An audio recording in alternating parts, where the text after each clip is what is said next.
I'm Gamanda. I'm a wildlife filmmaker, and I love all the animals I encounter. I mostly focus on wildlife right here at home where I live in Germany. However, I'm of course also very fascinated by species of other countries, and one animal which I always dreamt of filming one day, ever since I saw it for the first time in a nature documentary, was the musk oxen. Last year in February, my girlfriend and we traveled to Dovrefjell in Norway, which is the only place in Europe where there is a musk oxen population. We traveled there to see that animal for the first time. The entire experience was, pretty exciting and crazy. It's a really good memory. And our plan was to spend 4 days camping up in the mountain because we wanted to spend as much time as possible up there with the animals. However, a tiny problem was that we didn't have a lot of experience camping, and especially not under these conditions. Where we live here in Germany, there's hardly any snow in winter. It is also not very cold, and in Dovrefjell in February it was very cold, and everything was covered in snow, so that was pretty challenging in itself.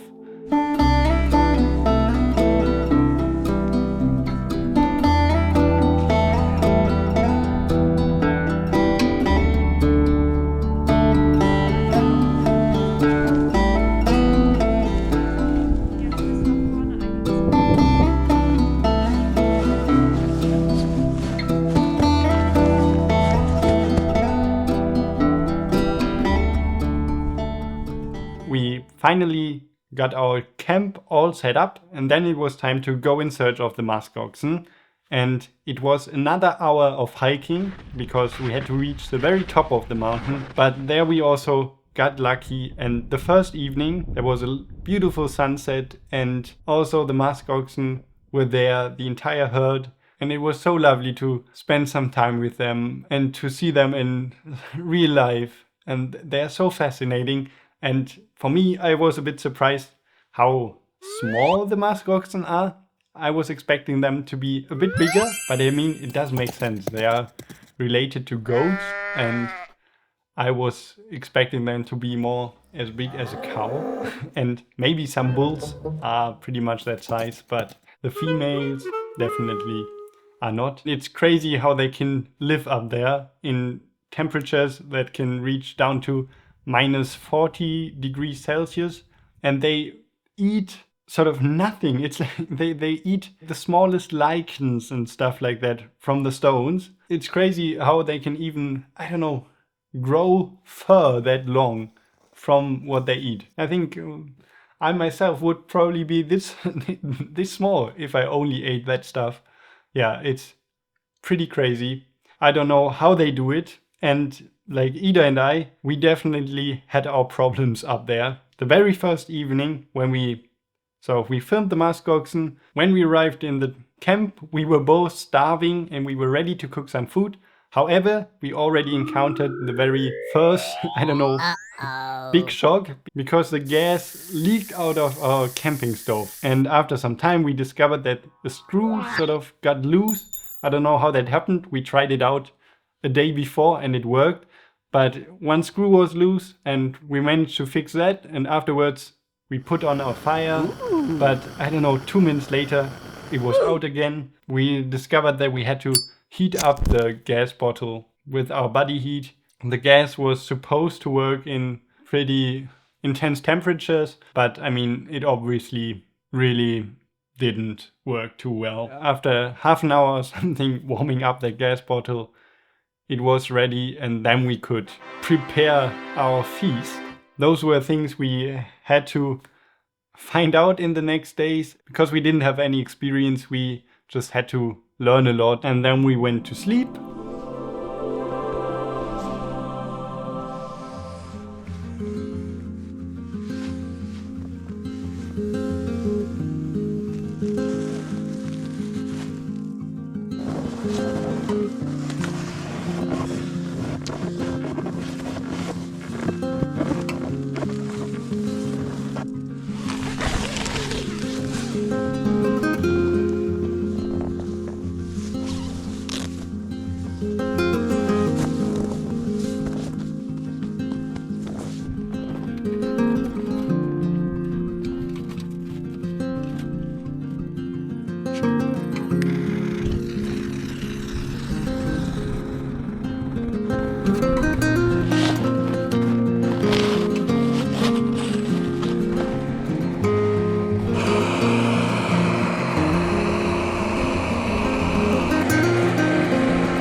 Gar nicht viel.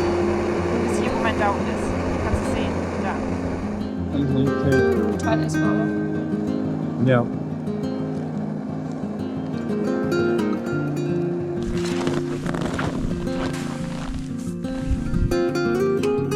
Die beiden Thermoskannen. Also die eine Flasche nimmst du die.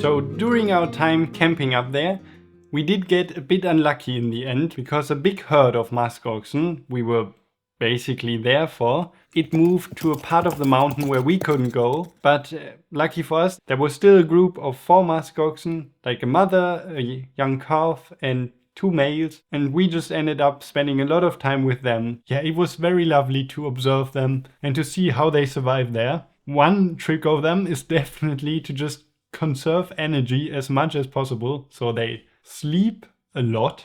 It is very nice to see, but it is also a bit boring after a time. In general, they are very, I don't know, calm animals. They were lovely to watch. The entire experience was just incredible. Not only seeing and watching the musk oxen, but also just being in this gorgeous landscape and just in general to experience this strong of a winter basically for the first time. Also sleeping there, I mean it was freezing cold, also at night oftentimes in the sleeping bags. Yeah, but it was all just, I don't know, an unforgettable experience. We were also very happy when the final day arrived, the 4th day. We got up in the morning, we put down our camp. It was actually snowing. That was really beautiful. We again spent some time with our little group of 4 musk oxen, and it was a very beautiful last day for the camping trip. What was also very cool that last day was that we managed to film a ptarmigan. It's such a cool bird, all white. That was also very lucky because it just landed next to us suddenly while we were filming the musk oxen. Yeah, and after that, going back down, it was still exhausting, but it felt so good to be back at the car, and we felt the warmth for the first time again. It felt so good, and we were just so happy to have managed to actually spend 4 days there, even though during our time there we were also, I don't know, just suffering a lot, especially Ida, poor Ida. She was especially struggling with the cold, but we did manage in the end. And luckily our story with the musk oxen doesn't end there, because a few days later the weather report said that there would be a snowstorm. And I mean, a snowstorm and musk oxen, they belong together. And it was clear for us that we wanted to try and film the musk oxen in those conditions. So that day we head back up the mountain again. There were some points where we could basically not see anything. It was just white all around us. We were just looking at the Garmin, the GPS device, to sort of stay on track.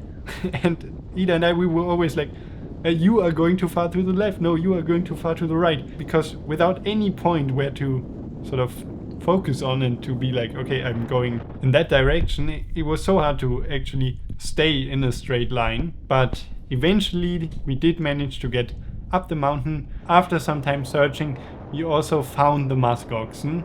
Throughout the next hours, they were of course just getting covered by snow. You could only distinguish them from a rock, because every now and then they were just opening their eyes a little bit or doing some tiny movement. It was such an incredible feeling being there, and the atmosphere was incredible, and there was just nothing but the camera, the snowstorm and those furry blobs of white. Yeah, it was very special. And after a very good sleep, at least for the musk oxen.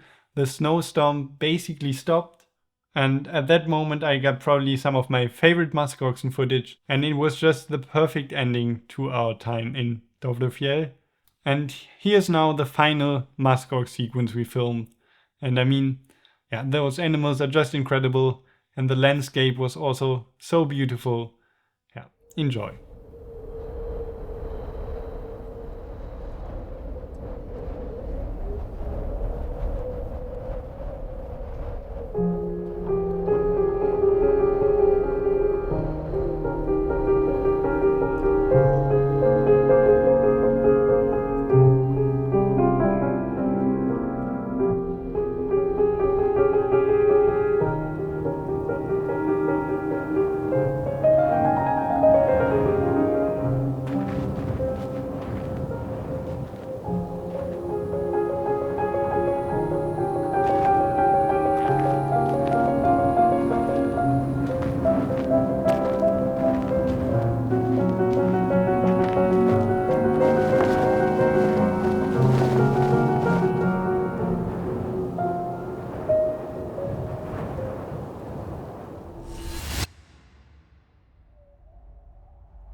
Here I am again, and I really hope you enjoyed that little musk oxen sequence. My favorite moment of the trip has to be that young calf jumping around and, I don't know, turning in the air, being a bit crazy. It looked so joyful. And after we filmed that, we discovered that our pulk, so the sledge where all the equipment goes in, it also went full musk oxen mode in the meantime, and we had to manually get the snow off it. It doesn't have a shake function like the musk oxen. My other favorite moment has to be filming the musk oxen, which were on another slope a few kilometers away from where we were at. It was just incredible seeing those tiny dots, but you know that they are actually pretty big animals. Yeah, and the footage also, it looks so cool. I don't know, it looks like filmed from above or something. Not only do they survive those insanely hard conditions, but they also just have some fun in the snow and on that slope running around. Yeah, that was such a cool moment. One of the things we did in those days where we weren't up in the mountain looking for musk oxen was to film red squirrels in the snowy and beautiful garden of Musk Oxen. So here are some squirrels.